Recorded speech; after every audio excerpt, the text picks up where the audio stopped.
یہ بھی ہو جاتی ہے کہ ہمیں یہ چیزیں ایجوکیٹ نہیں کی گئیں، ہمیں یہ بتائی نہیں گئیں، اور حالانکہ ان سب کا بیان قرآن پاک میں موجود ہے۔ وراثت کے احکام کی جو تفصیل ہے کافی حد تک الحمدللہ قرآن پاک میں صراحت وضاحت کے ساتھ موجود ہے۔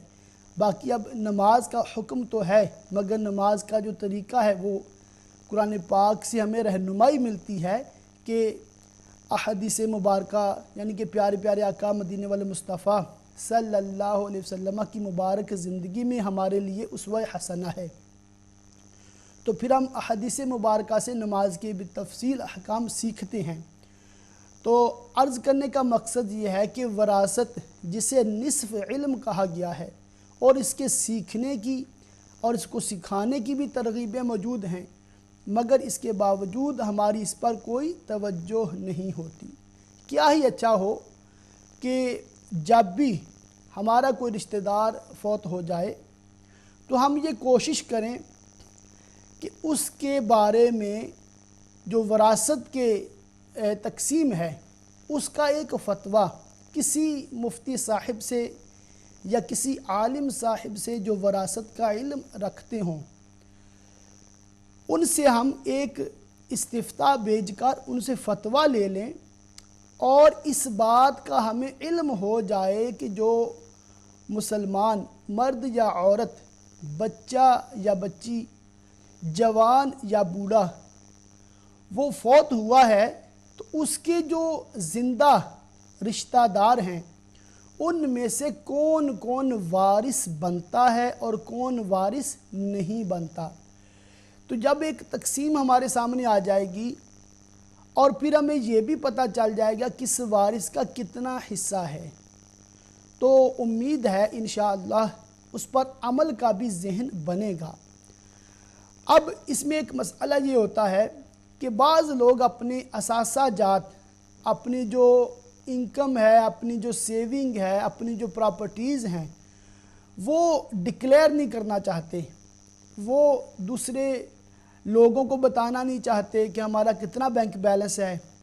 شاید اسی وجہ سے علماء کرام سے بھی مسائل وراثت کے پوچھنے میں لوگ ہیزیٹیشن محسوس کرتے ہیں، ہچکچاہٹ محسوس کرتے ہیں۔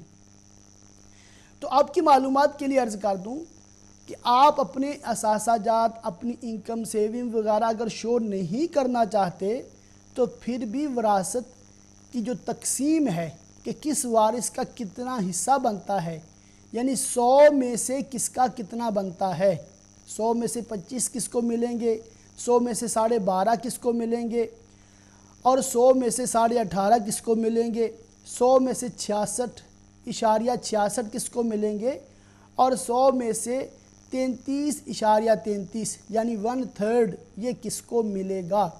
اس طرح سے عالم دین آپ کو تقسیم کر دیں گے، اور پھر آپ جب ان سے ایک پرسنٹیج بھی لے لیں گے کہ اتنے پرسنٹ اس وارث کا حق بنتا ہے، تو آپ خود سے گھر میں کیلکولیشن کر سکتے ہیں ٹوٹل اماؤنٹ، اور اس کی جو فیصد آپ نکال لیں تو آپ خود سے تقسیم کر لیں۔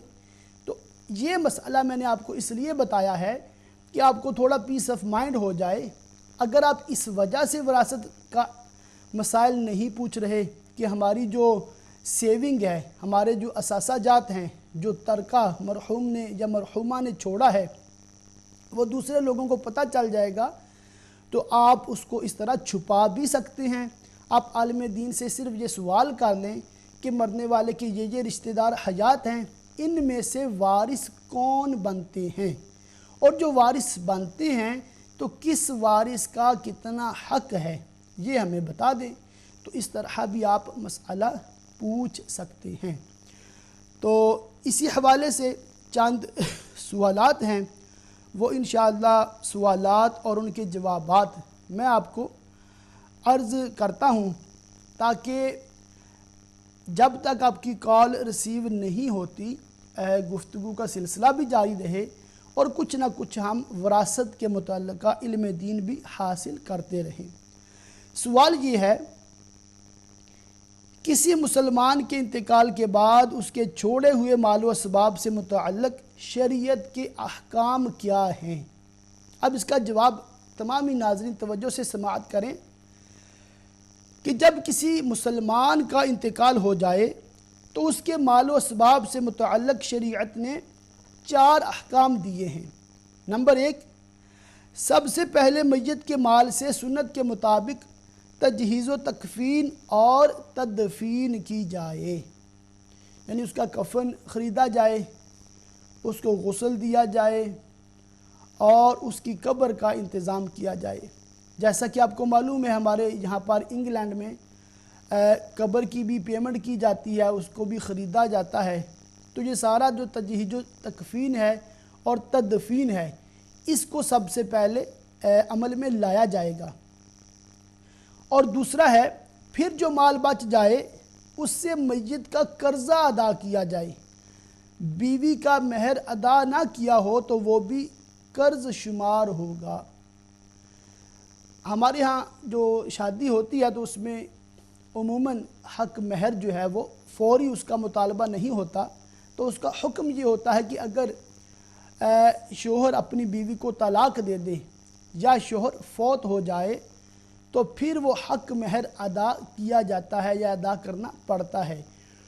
تو اگر مرنے والے نے کچھ قرضہ چھوڑا ہے، اس پر کوئی قرضہ ہے۔ ایک سسٹر لیسٹر سے، السلام علیکم۔ وعلیکم السلام ورحمۃ اللہ وبرکاتہ۔ مجھے یہ سوال کرنا تھا کہ شب معراج کی رات کو کون سے نفل پڑھنی چاہیے اور روزہ کا اور نفل کا کتنا ثواب ہے، وہ تھوڑا آپ رہنمائی فرما دیجیے۔ جی انشاءاللہ میں عرض کرتا ہوں، پروگرام کر دیکھیں۔ دیجیے گا سب کے لیے اور ہمارے لیے بھی۔ جی ٹھیک ہے، جزاک اللہ خیر۔ جزاک اللہ۔ تو میں عرض کر رہا تھا کہ مرنے والے کے جو مال اسباب اس نے چھوڑا ہے، جو ترکہ اس نے چھوڑا ہے، اس سے متعلق 4 احکام ہیں۔ پہلا تو یہ ہے کہ اس کی تجہیز و تکفین اور تدفین کا کام کیا جائے گا، اس پہ جو خرچہ آتا ہے وہ کیا جائے گا۔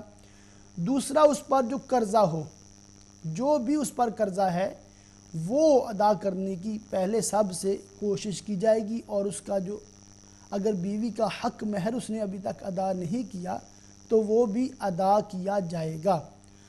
اب تیسرا حکم یہ ہے کہ پھر اگر میت نے کوئی جائز وصیت کی ہو تو اسے قرض ادا کرنے کے بعد بچ جانے والے مال کے تیسرے حصے سے پورا کیا جائے گا۔ ہاں، اگر سب ورثہ بالغ ہوں اور سب کے سب تیسرے حصے سے زائد مال سے وصیت پوری کرنے کی اجازت دیں تو زائد مال سے وصیت پوری کرنا جائز ہے، ورنہ جتنے ورثاء اجازت دیں ان کے حصے کی بقدر وصیت پر عمل ہو سکتا ہے۔ تو یہ میں نے پہلے بھی عرض کیا تھا کہ جب بھی کوئی وصیت لکھے کہ میرے مرنے کے بعد میرے مال میں سے فلاں رشتہ دار کو یا فلاں ادارے کو یا فلاں مسجد کو اتنا دیا جائے، تو وہ اپنے جو اس کی سیونگ ہے، جو اس کا بیلنس ہے، اس کا جو 1/3 ہے، 100 میں سے 33 اس سے زیادہ کی وصیت نہ کرے، 1/3 میں وہ وصیت کر سکتا ہے۔ اگر اس سے زیادہ کی وصیت کر جاتا ہے اور اس کے جو وارث بنتے ہیں اس کے بعد وہ سارے بالغ ہیں، اوور 15 ہیں، 15 سال سے اوپر ان کی عمر ہے، یا 13 یا 14 سال کے بھی ہوں، اگر وہ بالغ ہیں تو وہ اگر اجازت دیتے ہیں تو پھر اس پر عمل ہو سکتا ہے۔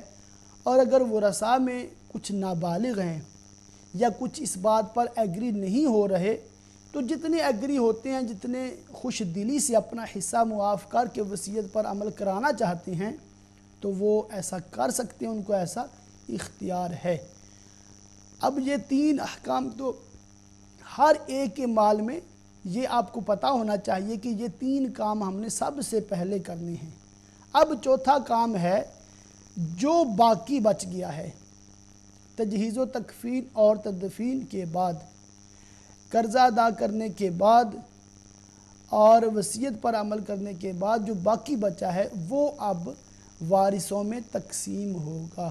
بہن نے لیسٹر سے یہ سوال کیا تھا کہ شب معراج اس کے کیا فضائل ہیں، اور جو 27 رجب المرجب شریف ہے، اس کا روزہ رکھنے کی کیا فضیلت ہے اور مزید اس رات میں کیا نوافل وغیرہ ہمیں پڑھنے چاہیے۔ تو الحمدللہ یہ رات بھی عن قریب جلوہ فرما ہوگی، تو تمام ہی ناظرین توجہ سے سماعت فرما لیں تو انشاءاللہ سب کو اس کا فائدہ ہوگا۔ 27 رجب المرجب کی عظمتوں کے کیا کہنے کہ اسی تاریخ ہمارے پیارے پیارے آقا مدینے والے مصطفیٰ صلی اللہ تعالی علیہ وآلہ وسلم کو معراج شریف کا عظیم الشان معجزہ عطا فرمایا گیا، اور 27 رجب کے روزے کی بڑی فضیلت ہے۔ حضرت سیدنا سلمان فارسی رضی اللہ تعالیٰ عنہ سے مروی ہے کہ اللہ کے محبوب صلی اللہ تعالی علیہ وآلہ وسلم کا فرمان ہے، رجب میں ایک دن اور رات ہے، جو اس دن روزہ رکھے اور رات کو قیام کرے یعنی عبادت کرے تو گویا اس نے 100 سال کے روزے رکھے، 100 برس کی شب بیداری کی، اور یہ رجب کی 27 تاریخ ہے۔ سبحان اللہ۔ تو ناظرین آپ نے ملاحظہ کیا کہ 100 سال کے روزوں کے برابر، 100 سال کی راتوں کی عبادت کے برابر اللہ تعالیٰ نے اس ایک رات اور ایک دن کی عبادت اور روزے کی فضیلت یہ اللہ تعالیٰ نے امت محمدیہ علیہ صاحب صلاۃ والسلام کو عطا فرمائی ہے۔ یہ کتنا بڑا رب کائنات کا ہم پر احسان ہے۔ ہمارے آقا و مولا حضرت سیدنا محمد مصطفیٰ احمد مجتبیٰ صلی اللہ تعالی علیہ وآلہ وسلم کی صدقہ طفیل۔ مزید سماعت فرمائیں کہ ہمیں اس رات کیا کرنا چاہیے، کتنے نوافل پڑھنے چاہیے۔ رجب میں ایک رات ہے کہ اس میں نیک عمل کرنے والے کو 100 برس کی نیکیوں کا ثواب ہے، اور وہ رجب کی 27 تاریخ ہے۔ ایک اور کالر ہیں، السلام علیکم۔ وعلیکم السلام۔ Hello, I want to ask about مجھے Hello? G I'm listening. You can ask a question. I'm very ill and I've got a cancer, breast cancer. And مجھے وہ کوئی وظیفہ اور کوئی ایسی چیز بتا دیں کہ میں دعا مانگوں تو مجھے میری دعا جو ہے قبول ہو جائے۔ ٹھیک ہے جی انشاءاللہ عرض کرتا ہوں۔ ٹھیک ہے، تو بند کر دیں۔ جی اب بند کر دیں کال، تو انشاءاللہ بعد میں عرض کرتا ہوں۔ جزاک اللہ۔ ٹھیک، تو میں عرض کر رہا تھا کہ جو یہ رات ہے 27 رجب کی، تو آپ یہ ذہن میں رکھیں کہ جو مثال کے طور پر منگل والا دن 27 رجب ہے، جو منگل سے پہلے رات آئے گی جسے ہم منڈے نائٹ کہتے ہیں، اور اس رات کو جو night between Monday and Tuesday, یہ جو رات ہے یہ پھر 27ویں کی رات کہلائے گی۔ اس میں جو ہم احادیث مبارکہ سے اور بزرگان دین کے معمولات سے جو ہمیں پتہ چلتا ہے وہ یہ ہے کہ جو اس میں 12 رکعت اس طرح پڑھے کہ ہر رکعت میں سورہ فاتحہ اور کوئی سی سورت، اور ہر 2 رکعت پر التحیات پڑھے، اور 12 پوری ہونے پر سلام پھیرے۔ اس کے بعد 100 بار یہ پڑھے سبحان اللہ والحمد للہ ولا الہ الا اللہ واللہ اکبر۔ یہ 4 کلمات طیبات ہیں، سبحان اللہ والحمد للہ ولا الہ الا اللہ واللہ اکبر، اور استغفار 100 بار، یعنی استغفر اللہ استغفر اللہ استغفر اللہ، یہ 100 بار ہے۔ درود شریف 100 بار پڑھے، کوئی بھی درود پاک آپ پڑھ سکتے ہیں، صلی اللہ علیہ وسلم، یا آپ کہہ دیں صلی اللہ علی محمد، یا آپ کہہ دیں صلاۃ والسلام علیک یا رسول اللہ۔ تو یہ 100 بار آپ نے درود پاک پڑھنا ہے، اور اپنی دنیا و آخرت سے جس چیز کی چاہے دعا مانگے اور صبح کو روزہ رکھے تو اللہ تعالیٰ اس کی سب دعائیں قبول فرمائے سوائے اس دعا کے جو گناہ کے لیے ہو۔ تو ابھی ایک بہن نے کال کی ہے، انہوں نے بھی وظیفہ مانگا ہے، تو اگر یہ بہن بھی اس وظیفے کو اختیار فرمائیں، 27ویں رات آپ 12 رکعت نماز ادا فرمائیں اور اس کے بعد آپ 100 بار سبحان اللہ والحمد للہ ولا الہ الا اللہ واللہ اکبر، اور پھر 100 بار استغفار کریں، استغفر اللہ، اور 100 بار درود پاک پڑھیں، تو یہ کرنے کے بعد آپ جو بھی دعا مانگیں گی انشاءاللہ اللہ تعالیٰ قبول فرمائے گا۔ اگر کسی کی بیماری ہے، کوئی پریشانی ہے، قرض داری ہے، گھریلو ناچاکی ہے، کوئی بھی پریشانی ہے، تو آپ اپنے پاک پروردگار اللہ عز و جل کی پاک بارگاہ میں اپنے ہاتھوں کو بلند کیجئے اور گڑ گڑا کر اس رات میں دعائیں کیجئے، انشاءاللہ اللہ تعالی مستجاب الدعوات ہے اور وہ دعائیں قبول فرماتا ہے، تو آپ کی بھی دعا اس رات کی برکت سے ضرور قبول ہوگی۔ اور روزے رکھنے کی فضیلت جو 27ویں رجب کا روزہ ہے، یہ میں نے پہلے بھی عرض کی ہے، دوبارہ دہرا دیتا ہوں کہ حضرت سیدنا سلمان فارسی رضی اللہ تعالیٰ عنہ فرماتے ہیں، آپ سے روایت ہے کہ رجب میں ایک دن اور رات ہے، جو اس دن روزہ رکھے اور رات کو قیام کرے تو گویا اس نے 100 سال کے روزے رکھے، 100 برس کی شب بیداری کی، اور یہ رجب کی 27 تاریخ ہے۔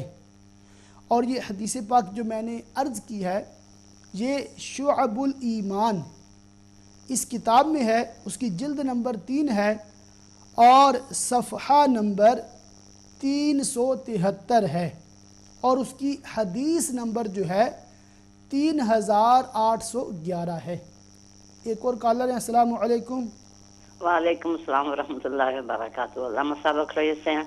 جی اللہ کا کرم ہے۔ جی آپ جو یہ رات 27 رات 27ویں کے بارے میں بتا رہے ہیں، جی جی جو بیمار ہیں، مریض ہیں، ساری زندگی تو وہ روزے رکھتے ہیں، نفلی بھی اور فرضی بھی، جی جی تو وہ روزہ نہیں رکھ سکتے، کیا باقی کی بات جو آپ نے بتائی ہے وہ کر سکتے ہیں؟ اس کو ثواب ملے گا اس کا؟ جی میں عرض کرتا ہوں پروگرام جی دوسرا جو فرضی روزے ہیں ہم اس کا فدیہ ادا کرتے ہیں، ٹھیک جو ہے۔ نہیں روزہ رکھ سکتے تو وہ فدیہ ادا کرتے ہیں، پہلے ہی ادا کر دیتے ہیں کہ روزہ رکھنے والے کو انتظام کرنا ہو جائے۔ جی جی تو کیا وہ جو ہم پیسہ دیتے ہیں، کیا وہ روزہ ہی وہ ایک ہی انسان رکھے، کیا کہ جیسے ہم جہاں مسجدوں میں پکا کر لے جاتے ہیں یا کھانا وغیرہ یا فروٹ وغیرہ کھنجورے وغیرہ لے جاتے ہیں، یہ ایسا کر لیں تو وہ جو فدیہ ہے آپ کا روزے کا وہ ادا ہو جائے گا، جہاں کہ نہیں وہ ایک ہی انسان روزہ رکھے گا آپ کے لیے، فرضی روزے جو ہیں؟ جی میں عرض کر دیتا ہوں روزے کا سمجھائیے آپ کو میرے جی جی ٹھیک ہے، میں سمجھ گیا ہوں، ٹھیک ہے۔ جی بہت شکریہ۔ کیوں ویسے تو ہم کیونکہ اس ملک میں آپ جب ہم فدیہ بھیجتے ہیں تو ہم نے اس ملک کے حساب سے بھیجنے جہاں ہم رہ رہے ہیں، تو پاکستان یا انڈیا میں جہاں بھی آپ نے بھیجنے ہیں وہاں تو وہ کافی پیسہ بن جاتا ہے، ایک انسان ہم پچھلے سالوں میں بھیجتے ہیں 2-3 آدمیوں کے ہم نے یہاں سے بھیجے، وہ تو کافی آدمیوں کے بن جاتے ہیں، تو 4-5 کے روزے رکھوائے ہم نے، اور اس کے بعد پھر بھی اگر کچھ بچ جاتا ہے تو ہم وہ مسجد میں یا ادارے میں جو بچے پڑھ رہے ہوتے ہیں جن کے روزے رکھے ہوتے ہیں کھانا وغیرہ لے کر وہاں وہ بھیج دیتے ہیں۔ تو جی انشاءاللہ میں آپ کے سوال کو ابھی شامل کرتا ہوں، اس کا جواب عرض کرتا ہوں، ٹھیک ہے؟ بہت شکریہ، دعا میں یاد رکھیں۔ جی جی جزاک اللہ خیر، نو پرابلم۔ تو بہن نے ابھی جو سوال کیا ہے کہ اگر کوئی بیمار ہے اور وہ روزہ رکھنے کی قدرت نہیں رکھتا تو کیا وہ باقی جو نوافل ہیں وہ پڑھ سکتی ہے یا پڑھ سکتا ہے، یا کوئی وظائف جو باقی ابھی عرض کیے گئے وہ کر سکتا ہے؟ تو بالکل آپ کر سکتے ہیں، اس میں کوئی حرج نہیں ہے۔ اگر آپ کسی وجہ سے نماز نہیں پڑھ سکتے تو بھی آپ اس رات یہ وظائف جو ہیں سبحان اللہ والحمد للہ ولا الہ الا اللہ واللہ اکبر، یہ 100 بار پڑھ لیں، استغفار 100 بار پڑھ لیں، درود پاک 100 بار بلکہ 1000 بار پڑھ لیں تو بہت ثواب کا کام ہے۔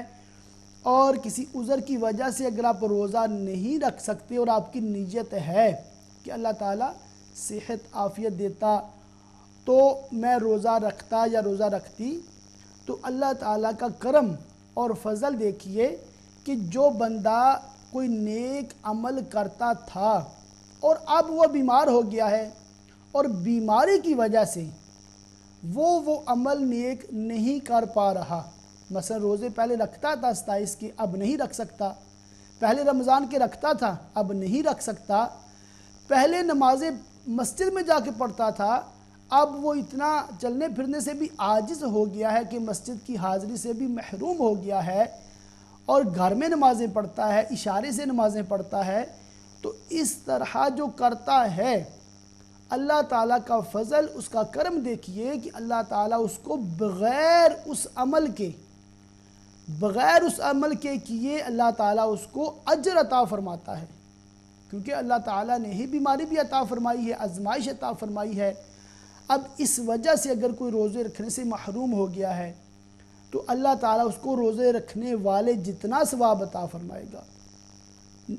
آپ کی نیت اگر ایسی ہے اور پہلے آپ کی اس کی پریکٹس بھی تھی تو یہ اللہ تعالیٰ کا خاص کرم ہے کہ اللہ تعالیٰ ہمیں بغیر عمل کے بھی اجر عطا فرماتا ہے محض اچھی نیت کی وجہ سے۔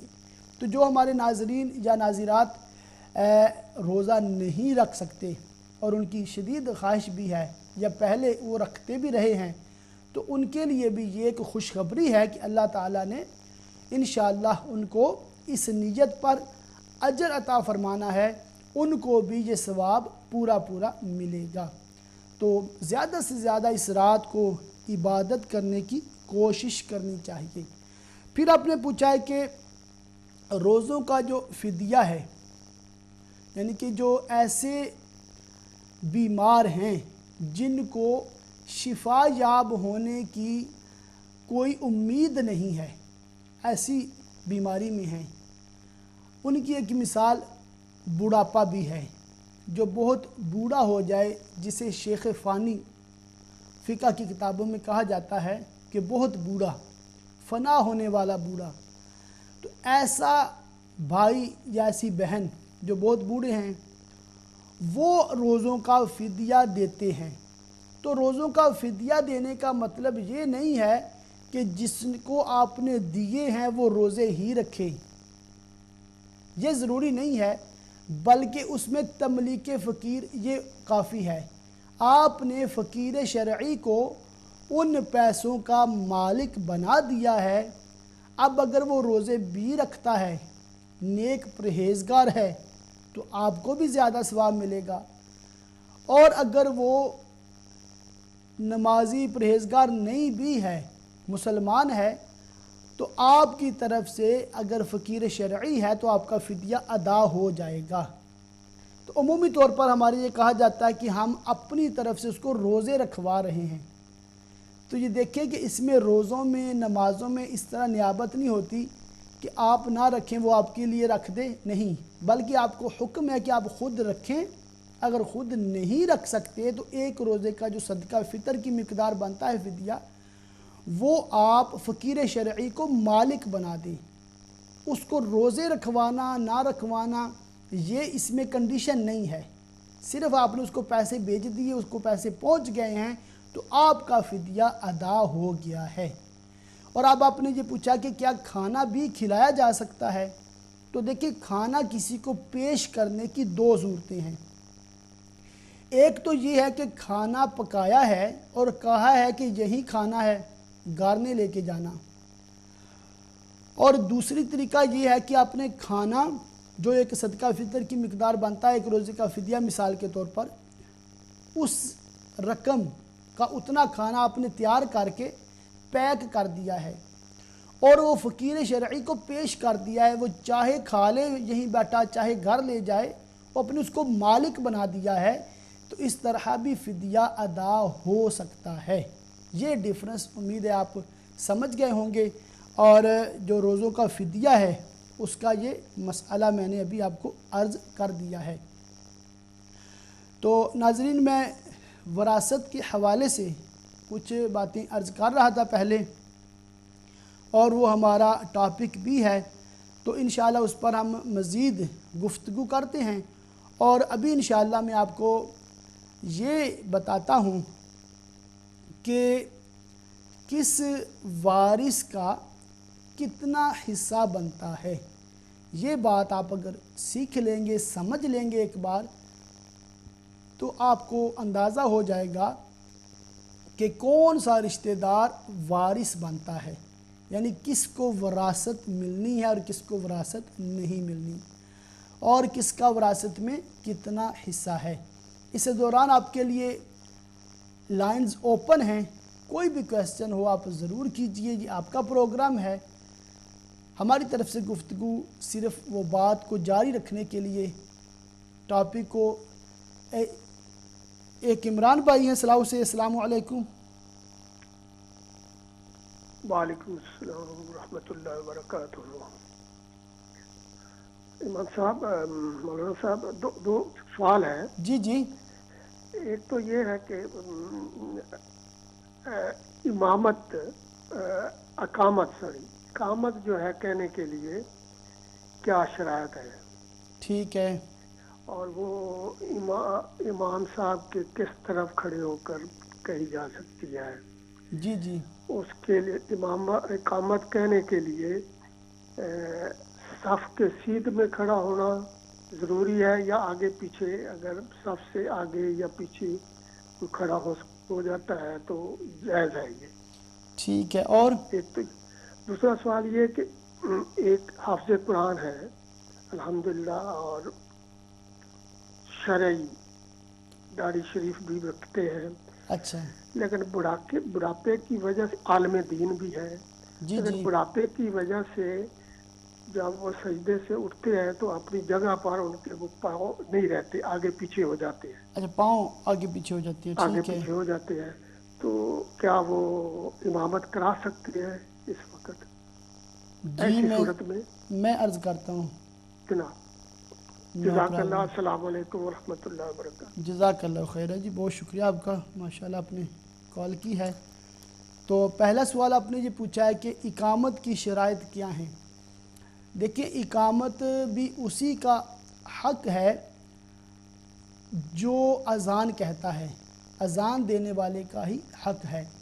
ایک بار ایک سفر کے دوران ایک صحابی رسول جن کا جو لقب کہہ لیں یا ان کے قبیلے کا نام تھا سودائی، سعد سے ہے سودائی، انہوں نے ایک بار، ان کا پورا نام مجھے یاد نہیں ہے، انہوں نے ایک بار اذان پڑھی، اور جب جماعت کا وقت آیا تو حضرت سیدنا بلال حبشی رضی اللہ تعالیٰ عنہ آپ اقامت کے لیے آگے بڑھے، تو پیارے آقا مدینے والے مصطفیٰ صلی اللہ علیہ وآلہ وسلم نے ارشاد فرمایا، جس کا خلاصہ یہ ہے کہ اے بلال، سودائی نے اذان پڑھی ہے وہی اقامت کہے گا۔ ایک اور کالر ہیں لندن سے۔ السلام علیکم۔ میں یہ پوچھنا چاہتی ہوں کہ رجب کا روزہ آج شام کو ہوگا یا کل ہوگا؟ رجب کا روزہ میں عرض کرتا ہوں، پروگرام دیکھیں انشاءاللہ۔ جی ابھی تھوڑی دیر میں عرض کرتا ہوں، ٹھیک ہے انشاءاللہ۔ تو میں عرض کر رہا تھا کہ اقامت کی جو شرائط ہے وہی ہیں جو اذان کی شرائط ہیں، تو اقامت بھی وہی کہے گا جس نے اذان کہی ہے۔ ہاں، اگر اذان پڑھنے والا اجازت دیتا ہے، اس سے اجازت لے لی جاتی ہے، وہ بخوشی آپ کو اجازت دیتا ہے، تو دوسرا شخص بھی اقامت پڑھ سکتا ہے۔ اب یہ مسئلہ ہے کہ وہ اقامت پڑھنے والا کھڑا کہاں ہو، تو سب سے بہتر تو یہی کہ وہ امام صاحب کے پیچھے کھڑا ہو۔ اگر پیچھے بالکل جگہ نہیں ہے تو تھوڑا رائٹ سائڈ پر وہ کھڑا ہو جائے، یہ زیادہ بہتر ہے۔ اور اگر کسی وجہ سے وہ لیفٹ پر کھڑا ہو گیا ہے، پہلی صف میں لیفٹ پر، تو اس میں بھی اقامت ہو جائے گی، کوئی مذائقہ نہیں ہے، مگر افضل بہتر یہی ہے کہ وہ امام صاحب کے پیچھے کھڑا ہو جس نے اقامت کہنی ہے۔ اب یہ بڑا پیارا سوال بھی کیا ہے، اور ایک بریڈ فورڈ سے کالر ہیں۔ السلام علیکم۔ وعلیکم السلام، کیا حال ہے؟ ٹھیک ہے آپ؟ جی الحمدللہ علی کل حال۔ جی میں نے ایک سوال کرنا ہے کہ ہمارے جاننے والے ہیں، ان کا ہسبینڈ فوت ہو گیا تھا، 1 ویک کے بعد وہ عمرے پہ چلے گئے اپنے بیٹے اور اپنے عزیزوں کے ساتھ. اللہ آیا ان کا عدت میں رہنا ضروری تھا یا عمرے پہ جانا ضروری تھا، یا انہوں نے رائٹ کیا ہے یا غلط کیا ہے؟ آپ اس پہ ذرا مزید ہمیں روشنی ڈالیں اور آپ ہمیں اس کا جو جواب ہے وہ دیں. جی میں ضرور عرض کرتا ہوں. اور کوئی سوال؟ نہیں بس یہی ہے، اس پہ ذرا اچھی طریقے سے روشنی ذرا. جی جی ہم نے ان لوگوں سے کہا کہ نہیں جانا چاہیے تھا، وہ لوگ کہہ رہے ہیں کہ نہیں مجھے جانا ہے، بس ہم نے ٹکٹ کروا لیا، ہمیں جانا ہے بس. جی جی لیکن انہوں نے کسی کی بات نہیں مانی. ٹھیک ہے. تو میں نے کہا تھا کہ میں ضرور انشاءاللہ امہ چینل پہ اس سوال کا جواب لے کر آپ لوگوں کو بتاؤں گی. جی میں ضرور عرض کر دیتا ہوں. جی ٹھیک ہے. ٹھیک ہے جی، خدا حافظ. خدا حافظ. جزاک اللہ خیرہ. عمران بھائی غالباً انہوں نے لنڈن سے کال کی تھی یا سلاؤ سے کال کی تھی شاید. ان کا سوال یہ تھا کہ اگر امام صاحب بوڑھے ہو گئے ہیں اور مسئلہ ان کے ساتھ یہ پیش آتا ہے کہ وہ سجدہ کر کے جب کھڑے ہوتے ہیں تو پاؤں ان کے جو ہے وہ تھوڑے ہل جاتے ہیں، اپنی جگہ سے سرک جاتے ہیں، اور وہ جب قیام کرتے ہیں تو اپنی جگہ سے تھوڑے مطلب رائٹ لیفٹ ہو جاتے ہیں، تو کیا وہ امامت کروا سکتے ہیں یا نہیں کروا سکتے؟ اس پہ انشاءاللہ بھی عرض کرتے ہیں. کالر ہیں. السلام علیکم. وعلیکم السلام ورحمۃ اللہ وبرکاتہ. علامہ صاحب اللہ رب العزت آپ کے علم، عمل اور عمر میں برکت عطا کرے. آمین. اور یہ بھی محفل اپنی بارگاہ میں قبول ہو. جی آمین. علامہ صاحب سب سے پہلے آپ کو تمام سننے والوں کو شب معراج کی بہت بہت مبارک ہو. جزاک اللہ. اور آپ کو تمام سننے والوں سے دعاؤں کی خاص درخواست ہے. جی جی. علامہ صاحب آپ نے اپنے اوپننگ سینٹینس میں ذکر کیا تھا کہ اگر میرے بارے میں آپ نے ذکر کیا تھا کہ آپ نے فرمایا تھا کہ میں مطلب اصلاح فرماتی ہوں تو یہ تو بہت زیادتی ہے، کیونکہ اصلاح انسان اپنے سے کم علم شخص کی کرتا ہے. میں تو صرف اس نیت سے سوال کرتی ہوں کہ اگر جو میرے ذہن میں جو مسئلہ مطلب محفوظ ہے اور اگر وہ آپ کے جواب سے ٹیلی نہیں کر رہا تو شاید میرے سننے میں کوئی غلطی ہوئی ہو، تو میں آپ سے دوبارہ مطلب اس کی مطلب کی وضاحت طلب کرتی ہوں. تو آپ کا بہت شکریہ جو آپ نے میرے بارے میں ایسا وہ کہا، لیکن میری نیت تو صرف یہی ہوتی ہے کہ میں صحیح طرح سے مسائل مطلب سیکھ دوں، تاکہ اگر میں الحمدللہ اسی چیز کو ہم اپریشیٹ کرتے ہیں. الحمدللہ آپ بھی ہیں اور بھی مطلب کہ ایسے علماء کرام بھی ہیں جو لائیو تو نہیں آتے مگر وہ ٹیکسٹ کر دیتے ہیں مجھے یا مطلب کنٹرول روم میں بتا دیتے ہیں. تو الحمدللہ اس سے بڑی خوشی ہوتی ہے، اطمینان بھی مجھے ہوتا ہے کہ کوئی توجہ سے سن رہا ہے. اگر کوئی غلطی ہوئی تو انشاءاللہ وہ توجہ دلا دیں گے، اصلاح کر دیں گے. جی تو توجہ دلائے. سمٹائم انسان کے ذہن میں مسئلہ ہوتا ہے لیکن جی توجہ نہیں رہتی، تو توجہ دلانے کے لیے ایسا مطلب کہا جاتا ہے. تو اگر کوئی عالم کرتا ہے تو وہ تو ٹھیک ہے، لیکن میں تو جن کی بہت چھوٹی سی طالب علم آپ ہی مطلب علماء کرام سے مسئلے مسائل سیکھ کے اور دوبارہ ان کو میک شور کروا کے اپنے ذہن میں محفوظ کرتی ہوں کہ اپنے بچوں کو یا دوسروں کو میں اگر بتاؤں تو صحیح دین کا علم جم ہو جاؤں. جی جی. آپ کا مرتبہ اور میرا مرتبہ کہاں ہے؟ میں تو بہت مطلب چھوٹی صرف سیکھتی ہوں، میرے پاس تو کوئی سند بھی نہیں. آپ ماشاءاللہ اور جو آقا صلی اللہ علیہ وسلم کے دین کے جو وارث ہیں اور پہرے دار ہیں، ان سے تو مجھے اللہ رب العزت کی رضا سے بہت زیادہ محبت ہے. بس اپنی کی خاص جی دعا میں یاد رکھا کریں انشاءاللہ. علامہ صاحب آج میرے 3 سوال ہیں. جی جی. میرا پہلا سوال یہ ہے کہ جیسے آپ جی بتائے تھے کہ وصیت کے مطلب حوالے سے، تو اگر کسی میت نے وصیت کی ہو تو کیا پہلے کل مال سے تجہیز و تکفین اور قرضہ وغیرہ ادا کیا جائے گا اور پھر جو مطلب بقایا مال ہوگا تو اس کے 1/3 سے جو مرنے والے نے وصیت کی ہوگی اس سے اس کو پورا کیا جائے گا؟ جی. اور سوال؟ جی. اور دوسرا میرا سوال یہ ہے کہ جیسے ابھی بھی مطلب جو بہنیں پوچھتے شب معراج کی عبادت کے سلسلے میں اور مطلب روزوں کے سلسلے میں، تو میرا سوال یہ ہے کہ اگر کسی بہن کے اپنے رمضان کے قضا روزے باقی ہوں اور اس کا دل چاہے کہ میں مطلب 27 رجب کا بھی روزہ رکھوں، تو کیا وہ اس میں اپنے رمضان کے قضا روزے کی نیت کرے تو اسے 27 رجب کے روزے کا بھی ثواب ملے گا کہ نہیں؟ ٹھیک ہے. اور سوال؟ کیا اسے پہلے رمضان کے اسی دن اگر اس کا دل چاہتا ہے تو رمضان کے قضا روزے کی نیت کرے یا 27 مطلب رجب کی مطلب نیت کرے؟ ٹھیک. اور سوال؟ بس آپ سے درخواست ہے کہ ہم سب کے خاتمہ بالایمان اور بے حساب مغفرت کی دعا فرما دیں اور بالخصوص میرے والدین کی بے حساب مغفرت کی دعا کیجیے گا. جزاک اللہ خیر احسن جزا. السلام علیکم ورحمۃ اللہ وبرکاتہ. وعلیکم السلام ورحمۃ اللہ وبرکاتہ. اللہ تعالی ہمارے ماں باپ کی اور ساری امت کی مغفرت فرمائے، اور جتنے بھی ہمارے ناظرین اور ناظرات ابھی پروگرام دیکھ رہے ہیں بالخصوص ان کے والدین میں سے اگر کوئی دنیا سے انتقال فرما گئے ہیں، اور بالخصوص آپ کے والدین، اللہ تعالیٰ تمام کی مغفرت فرمائے، بخشش فرمائے، اور تمام مرحومین مسلمین اور مسلمات کو اللہ تعالیٰ جنت الفردوس میں اعلیٰ مقام عطا فرمائے.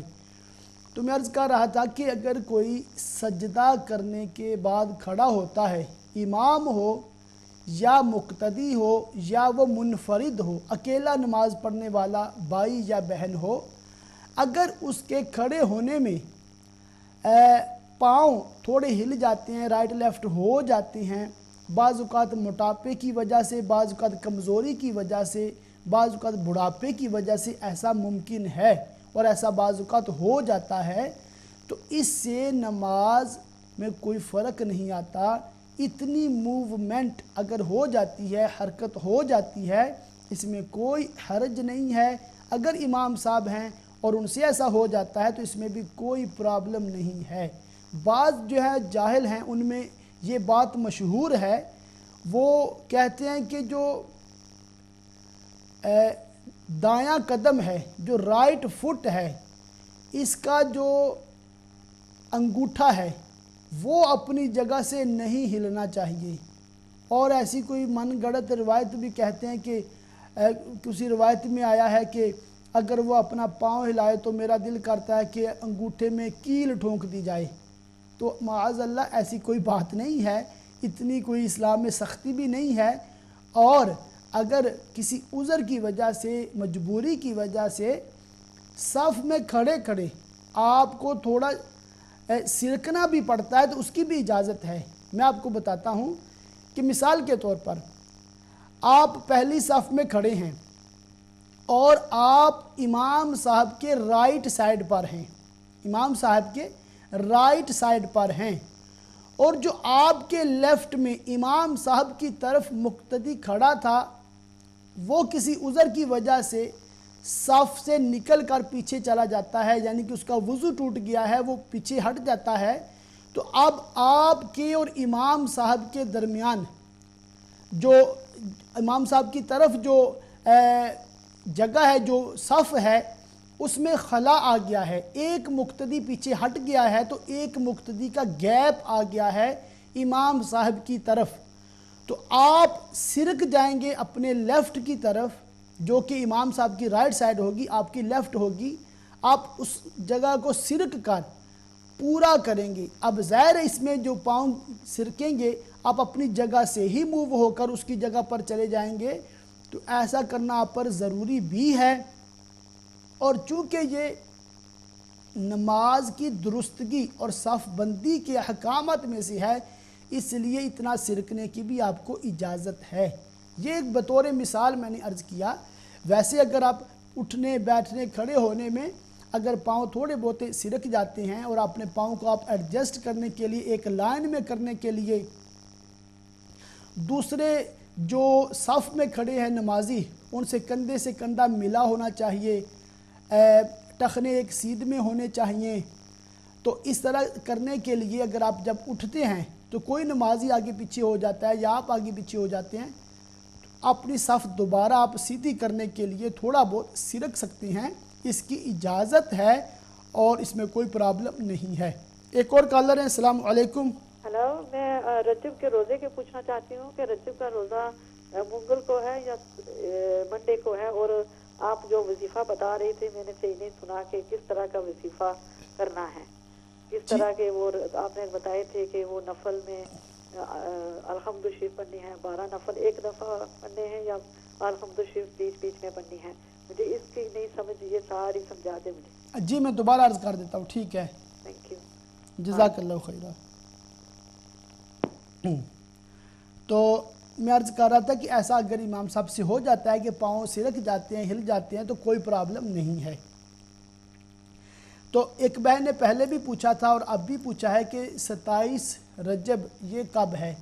جو میری معلومات ہے ابھی تک وہ یہی ہے کہ جو منگل والا دن ہے ٹیوزڈے، جو منگل کا دن ہے وہ 27 رجب المرجب ہے، اس سے پہلے جو رات آئے گی جسے ہم منڈے نائٹ کہتے ہیں، پیر اور منگل کی درمیانی رات، وہ 27ویں کی شب ہے۔ تو اس رات میں جو عبادت کریں گے، نوافل پڑھیں گے، تو انشاءاللہ آپ کو اس پہ بہت زیادہ اجر ملے گا۔ تو میں نے عرض کیا تھا کہ 12 رکعت آپ نے اس طرح پڑھنی ہے کہ ایک سلام کے ساتھ آپ نے 12 رکعتیں ادا کرنی ہیں۔ اس میں یہ کہ جب دوسری رکعت میں آپ بیٹھیں گے تو آپ نے جو مکمل جو ہے وہ التحیات تک پڑھ کے ہر 2 رکعت پر التحیات پڑھے اور 12 پوری ہونے پر سلام پھیرے۔ اس میں چونکہ یہ نوافل ہے تو آپ نے التحیات بھی پڑھے، درود پاک بھی شامل کر لیں، اور جو آخر میں دعا پڑھتے ہیں ربی جعلنی وہ بھی شامل کر لیں۔ صرف سلام نہیں پھیرنا اور آپ نے تیسری رکعت کے لیے کھڑے ہو جانا ہے۔ اور چونکہ یہ نوافل ہیں تو تیسری رکعت جب آپ شروع کریں گے تو بہتر یہ ہے کہ آپ ثنا سے شروع کریں، سبحانک اللہ سے۔ اگر بھول بھی جاتے ہیں ثنا پڑھنا تو اس میں کوئی پرابلم نہیں ہے، پھر بھی آپ کی نماز ہو جائے گی۔ اور پھر آپ چوتھی رکعت میں بیٹھیں گے جب التحیات میں، تو اس میں بھی درود پاک بھی شامل کریں، ربی جعلنی بھی شامل کریں، یوم یقوم الحساب تک پڑھیں، سلام نہیں پھیرنا، پھر آپ کھڑے ہو جائیں گے۔ اب چونکہ آپ کی 5ویں رکعت شروع ہو رہی ہے تو اس کو بھی آپ ثنا سے شروع کریں۔ اسی طرح آپ 6ٹھی رکعت میں بیٹھیں گے، پھر 7ویں کے لیے جب کھڑے ہوں گے تو اس کو بھی ثنا سے شروع کریں۔ تو اس طرح آپ اپنے 12 رکعت مکمل کر سکتے ہیں، اور ایک ہی سلام کے ساتھ آپ پڑھیں۔ یہ اس کا طریقہ جو حدیث پاک میں آیا ہے۔ اس کے بعد جو وظائف آئے ہیں وہ یہ آئے ہیں کہ سبحان اللہ والحمد للہ ولا الہ الا اللہ واللہ اکبر۔ یہ جو 4 کلمات طیبات ہیں، سبحان اللہ، الحمد للہ، اللہ اکبر، لا الہ الا اللہ، یہ جو 4 کلمات ہیں ان کو آپ نے 100 بار پڑھنا ہے، چاروں کو 100 بار، اور استغفر اللہ یہ 100 بار پڑھنا ہے، اور درود پاک کوئی سا بھی درود پاک آپ 100 بار پڑھیں۔ صلی اللہ علی محمد، یہ بھی مکمل درود پاک ہے۔ صلی اللہ علیہ وآلہ وسلم، یہ بھی مکمل درود پاک ہے۔ الصلاۃ والسلام علیک یا رسول اللہ وعلی آلک واصحابک یا حبیب اللہ، یہ بھی مکمل درود پاک ہے۔ تو کسی بھی درود پاک کو آپ 100 بار پڑھ سکتے ہیں۔ یہ میں نے پہلے وضاحت کر دی ہے، اگر کوئی بہنیں کسی عذر کی وجہ سے روزہ نہیں رکھ سکتی، نوافل نہیں پڑھ سکتی، وہ بھی، اور جو بیمار ہیں، جو بوڑھے ہیں، وہ بھی اس رات زیادہ سے زیادہ استغفار کرنے کی کوشش کریں، زیادہ سے زیادہ درود پاک پڑھنے کی کوشش کریں، اور تسبیحات پڑھنے کی، سبحان اللہ، الحمدللہ، اللہ اکبر، تو لا الہ الا اللہ، کلمہ طیبہ کا زیادہ سے زیادہ ورد کریں۔ انشاءاللہ اللہ تعالیٰ کے خزانوں میں کوئی کمی نہیں ہے، آپ کو بغیر روزے رکھے بھی بہت زیادہ ثواب عطا فرمائے گا۔ اور ابھی برمنگھم سے ایک کالر ہے اٹلی سے۔ السلام علیکم۔ السلام علیکم سر۔ وعلیکم السلام۔ سر مجھے یہ پوچھنا تھا کہ میرے جو مطلب کہ کچھ خاص دن نہیں آتے نا مہینے میں، کچھ مخصوص ایام، تو جن کی وجہ سے مجھے یہ نہیں، کچھ پرابلم ہے میرے ساتھ، جیسا کہ گوریا وغیرہ کی، تو اس کے لیے میں کیا کروں سر؟ میرا وضو نہیں رہتا، میرے کپڑے نہیں پاک رہتے، میں بڑی ٹینس رہتی ہوں، میں روزے وغیرہ رکھتی ہوں، میں اثر کے ساتھ مطلب نہیں پڑی جاتی، تو مجھے یہ ہوتا ہے کہ شاید میرا وضو نہیں ہے، شاید کوئی پرابلم بن گئی ہے، مجھے پھر وضو کرنا پڑتا ہے۔ اس کے بعد سر ایک اور بات پوچھنی تھی کہ جب ہم سر پہ وہ ٹاول لیتے ہیں، نہاتے ہیں ہم، تو ٹاول لیتے ہیں تو کیا اس کے مطلب کہ جمعے والے دن نہا لیا، اب نماز کا ٹائم ہے تو بال نہیں ابھی یا کھلنے کا ٹائم نہیں ہے، تو ہم اس ٹاول کے ساتھ کیا نماز پڑھ سکتے ہیں کہ نہیں؟ اچھا بہن، دوبارہ تھوڑا رپیٹ کریں، آپ نے